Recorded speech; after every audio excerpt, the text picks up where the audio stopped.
산성비의 영향들을 하나씩 살펴볼 건데, 제일 처음 일단 수계, 아까 인체상 그 다음에 재산상의 영향은 어느 정도 언급을 했으니까요. 수계의 영향입니다.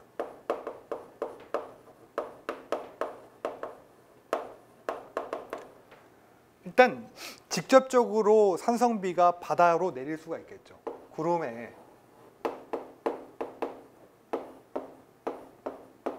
산성을 머금은 것들이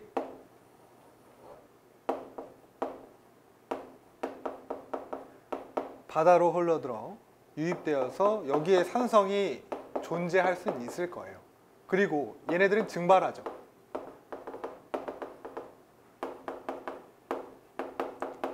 그러니까 지금 구름 상태에 있는, 그러니까 비덩어리 같은 것들이 바다로 직접적으로 떨어지는 현상, 이런 식으로 이제 직접적인 수계의 영향을 바로 줄 수도 있겠고, 혹은 이런 식으로 다 계속 순환을 해가지고 증발해가지고 또 어디도 영향을 끼칠 수 있냐면 토양 쪽에, 여기 근처에는 이제 지표수가 있을 거고요. 그리고 그 지표수 밑으로 무엇이 흘러요? 지하수가 흐르죠. 그러면 떨어지는 산성기들이 토양에 머금어지면서 지표수와 그 지하수로 총 양의 한 10에서 15%는 지하수로 흘러 들어간다고 보는데, 그 지하수로 산성기가 들어가는 거죠. 그러면 우리가 그 산성기로 들어간 것들을 음용하거나 혹은 이제 식물체한테 줬을 경우에 그것들이 다 산성화가 되니까 문제가 생긴다는 얘기인 거죠. 이러한 어떤 간접적인 영향을 주게끔 됩니다. 자, 만약에 지금 이런 것처럼 바다에 떨어지는 산기, 그 다음에 이제 있는 지표수, 지하수 있는 산기, 이런 것과 같이 이걸 우리가 만약에 호수나 호소라고 생각을 해보면 똑같아요. 같은데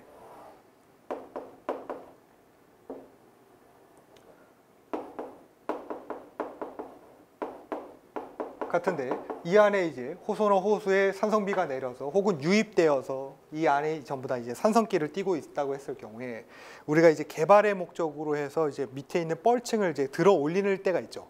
그러니까 뭐 댐 같은 거 만들거나 할 때 있잖아요. 그러면 얘네들이 이제 굴착을 하게 되면 이 안에 아주 오래전서부터 있었던 중금속류들, 그죠? 다른 물질하고 결합되어 있는 것들이 바깥으로 튀어나오게 되죠. 일례로 지금 있는 예시를 COOH2로 들었는데, COOH2 같은 것들이 바닥 위 상층부로 튀어나오게 되면 이것들이 해리되고 분리되고 전리되어서 COE 플러스, 그 다음에 플러스 EOH2, 이런 형태로 각각의 물질들이 분리가 됩니다. 이 상태에서 수소이온이 무엇과 결합을 해요? 얘와 만나 짝짝꿍을 하여서 무엇으로 나와? H2O 형태로 바깥으로 나와요. 그러면 누가 짝을 잃어? CU. 얘는 짝을 잃었어. 얘는 짝을 잃었어.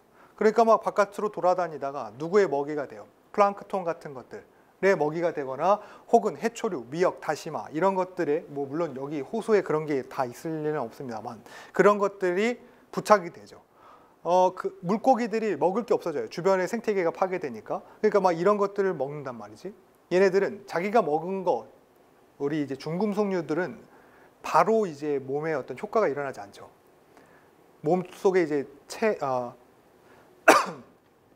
축적이 되어서 나중에 이제 새끼들을 낳을 때, 그러니까 내 자손들을 낳을 때 그 애들이 이제 돌연변이라든지 혹은 자손을 못 낳는다든지 이러한 영향을 끼칩니다. 그래서 중금속 조심하라 뭐 이런 얘기 하는 거예요. 여러분들 이제 지금 나중에 얘기할 거지만 떡볶이 팔 때 그 납 같은 것들, 이런 것들 드시면 이제 몸속에서 바로 배출이 안 되죠. 인풋이 있는데 아웃풋이 안 된다는 얘기예요. 그러니까 생선 같은 애들, 물고기 같은 애들이 그런 걸 먹고 아웃풋을 못 하죠. 그 물고기가 가지고 있는 아웃풋이 안 된 걸 우리가 누가 먹어? 우리가 먹는 거예요. 그럼 우리는 몸속에 중금속을 자꾸 축적을 하는 거죠. 그러면 우리도 문제가 생기지만 호수의 생태계가 전부 다 파괴가 됩니다. 그렇죠? 결국은 지금 이러한 식으로 되었다는 얘기가, 누구 뭐 이렇게 해초라든지 미역에 이런 식으로 달라붙으면 얘 먹이가 되는 거 물고기 같은 애들이 먹는다는 얘기죠. 참 그림을 이렇게 그리면 될까요? 네. 저 그래서 미술 시간이 굉장히 싫었어요. 예전에 그림을 못 그려가지고. 자, 이런 거. 그 다음에 얘네들 누가 먹어요? 사람이 먹는 거죠. 네. 그러면 수중 생태계도 파괴되고 사람한테도 간접적으로 자꾸 피해를 주게끔 되는 이러한 식이 수계로에 산성비가 유입됐을 때에 우리가 겪을 수 있는 영향입니다. 그러면 토양으로의 영향.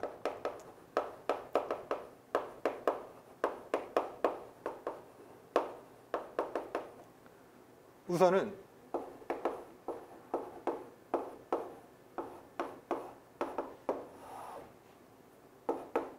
자, 이거 나무예요. 여기에 이제 산성비가 내려요.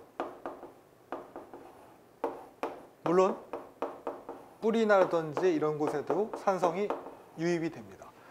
그 원래 이제 지구의 어머니를 이제 토지라고 하잖아요. 그 이유는 이제 음성기를 띠고 있기 때문에 그렇습니다. 그래서 엄마라는 거죠. 여기 음기를 띠고 있는데 여기 주변에 그러니까 무엇이 달라붙을 수 있어? 양이온 같은 것들이 달라붙을 수 있죠. 어떤 것들? CA+, Mg+, 혹은 K. 그렇죠? 그 다음에 어떤 것들이 있을 수 있습니까? 물론 여기에 이런 식으로 산성이 이미 진행된 상태의 알루미늄 요 안에 부착될 수 있습니다만 어쨌든 이런 것들이 부착이 됐다고 보고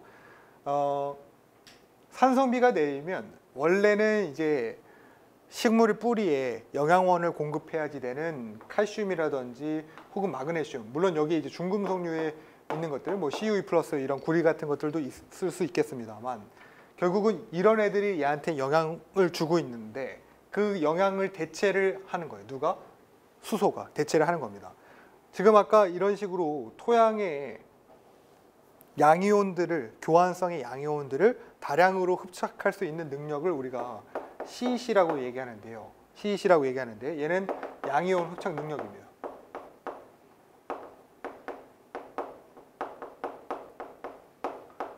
이라고 얘기하는데 수소이온들이 얘도 양이온이니까 야 니네들 자리 좀 비켜줘. 너무 많이 유입되면 그러니까 얘가 2가니까요. 얘는 1가니까 얘 2개가 얘 자리를 대체하고 얘 하나 나가면 얘 2자리가 얘를 대체하는 거죠. 이렇게 되면서 점점 얘가 먹을 것이 무엇밖에 없는 거예요? 수소 이온밖에 없게끔 되는 겁니다. 이렇게 되면 점차 얘가 어떻게 돼요? 황폐화가 되겠죠. 토양이 황폐화를 일으킵니다.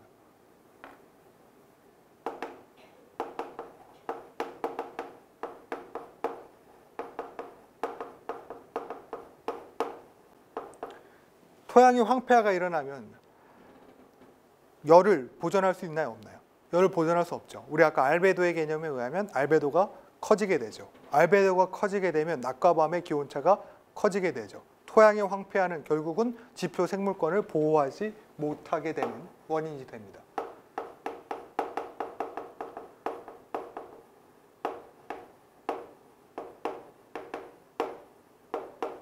네, 이렇게 된다는 얘기. 그 다음에 어떤 것들이 있을 수 있겠어요? 토양이 황폐화되니까 사람들이 무엇을 하고 싶어 해? 비료 같은 거, 야, 죽으면 안 돼. 비료를 뿌려요. 그죠? 토양의 황폐로 인해서 비료를, 화학적 비료를 공급합니다.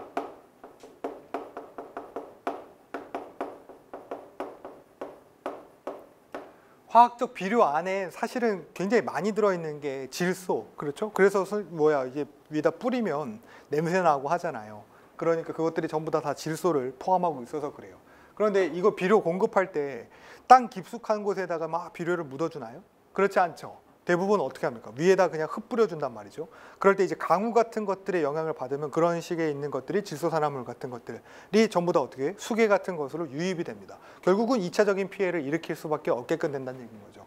화학적 비료를 공급한다는 얘기는 결국은 수계에도 영향을 끼친다는 얘기인 거와 동시에 화학적 비료로 인한 N2O 같은 것들이 유발될 수 있는데 N2O는 아주 안정한 물질입니다. 얘 아주 안정해요. 그래서 대류권에서 다른 것들로 분해되지가 않아요. 어디까지 갈 수 있냐면 성층권까지 도달을 합니다. 성층권에 무엇이 있다 그랬어요? 오존층이 있다 그랬었습니다. 그렇죠? 그 오존이 얘를 분해시키려고 오존을 막 소모를 해요. 그렇죠? 그러면 오존층도 파괴가 되죠. 얘네들은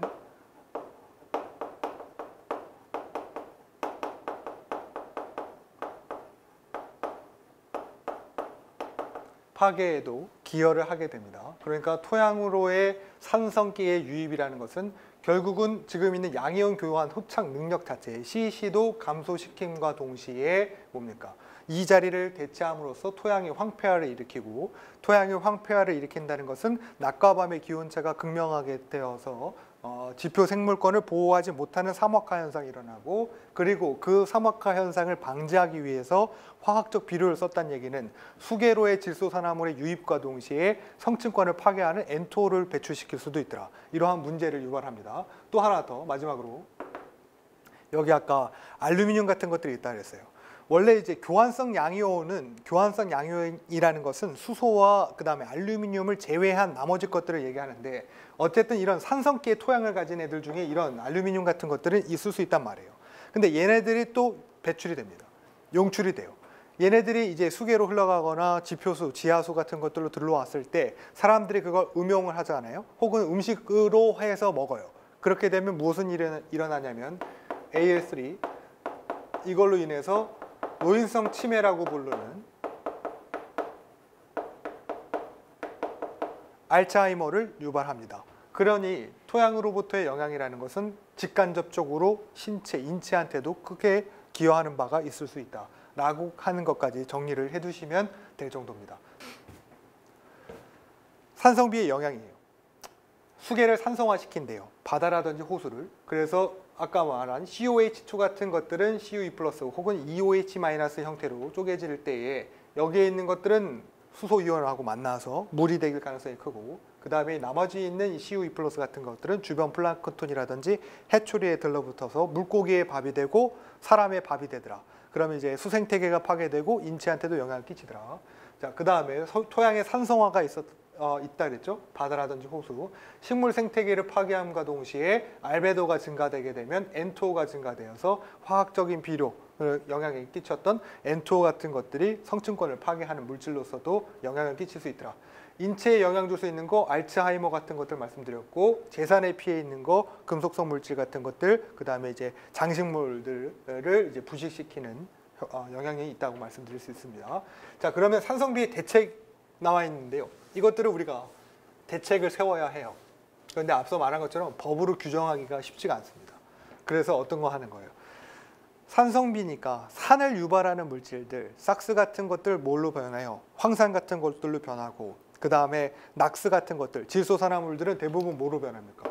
HNO2 혹은 HNO3 이런 식으로 산을 끼고 있는 형태로 변하죠. 그러니까 질소산화물, 황산화물, 그 다음에 염소도 아까 HCl 이런 형태로 되면 얘도 산이지 않습니까? 이런 것들이 올라가면 안 돼. 근데 염소 이런 것들 뭐 할 때 많이 나와요?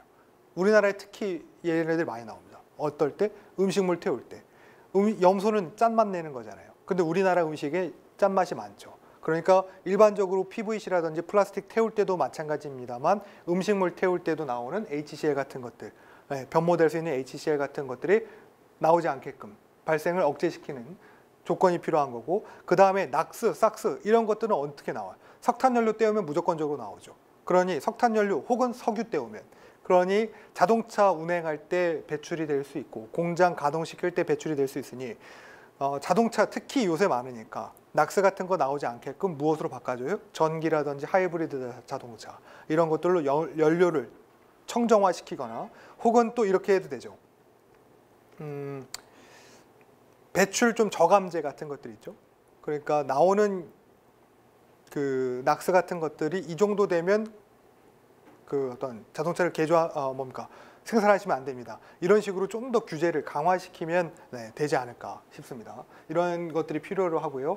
인접 국가 간의 협력과 협약이 필요해요. 그러니 미세먼지 같은 것들, 중국에서부터 오는 미세먼지 우리 요새 한창 이슈인데, 그것들을 우리 기사에 나오면 거기 이제 댓글들이 대부분 중국을 어떻게 해버려라, 가가지고 뭐 강압적으로 무언가를 제재를 가해라 이렇게 하는데, 사실은 그렇게 하기가 좀 쉽지는 않죠. 그리고 그 사람들이 우리나라보다 더 영향을 많이 받죠. 자기네들 자국가니까. 그래서 엄청 미세먼지로 뿌여올 때는 오히려 중국이 훨씬 더 하니까 그걸 그 정부에서 가만히 있지는 않는다는 얘기예요. 걔네들도 지 나름대로 규제를 가하지만 우리나라 구조상 편서풍이 부니까 유입이 많이 된다는 거죠. 그런 거는 이제 좀 줄여달라. 이런 식으로 국제적인 정서에 맞는 식으로 협약과 이런 것들을 할 뿐 법적으로 우리 법을 걔네한테 적용시키기는 좀 어렵죠. 그래서 다양한 어떤 루트, 그러니까 인공 강우를 만든다든지 혹은 뭐 인공 벽을 세운다든지, 벽은 사실 의미가 없습니다만 뭐 인공 환풍기 같은 것들 있죠. 그런 것들을 세운다든지 이제 역바람 불게끔 만드는 거죠. 그런 어떤 그 환경 정책들이 지금 펼쳐지고 있는 상황입니다. 이런 것도 마찬가지예요. 산성비가 내린다고 한들 주변에 이제 산성을 유발하는 물질들이 우리나라만 배출하는 것이 아니기 때문에 이것들을 어떤 강제적으로 할 수가 없고 이러한 식으로 협약을 맺어줘야 합니다. 그럴 때 협약은 산성비를 방지하고자 하는 협약은 제네바 협약과 헬싱키 의정서, 그 다음에 소피아 의정서 이렇게 있다고 보는데요. 헬싱키 의정서는 삭스를 감축하려고 하는 거고 그 다음에 소피아 의정서는 낙스를 감축하려고 하는 겁니다. 그래서 얘네 둘은 헬싱키는 삭스, 소피아는 낙스 이렇게 하는데 서로 두 개가 헷갈리거든요. 그래서 우리는 이렇게 외우기를 합니다. 제네바라는 거죠. 제네를 보라는 거야. 제네를 봐. 네? 여기 지금 잘 안 보이나요? 제네바니까, 제네바 협약이니까 이걸 뭐로 바꾸나? 제네바라 하는 거예요. 소년대, 여리여리한 소년들인데 막 헬스를 바깥에서 엄청 하는 거예요. 산성비가 오는데도. 네, 이렇게 외우시면 제네바 해갖고 헬싱키는 삭스, 그 다음에 소피아는 낙스. 앞에 것만 따는 거죠. 헬스, 소, 녀 이렇게 하시면 되죠. 제네바 비 오는데 헬스 안에 소녀들이 헬스 소녀 이렇게 하시면 네, 순서가 헷갈리지 않고 암기하시기가 좀 용이합니다. 자, 그렇게 해서 산성비에 대해서 알아보셨고요. 그 다음입니다.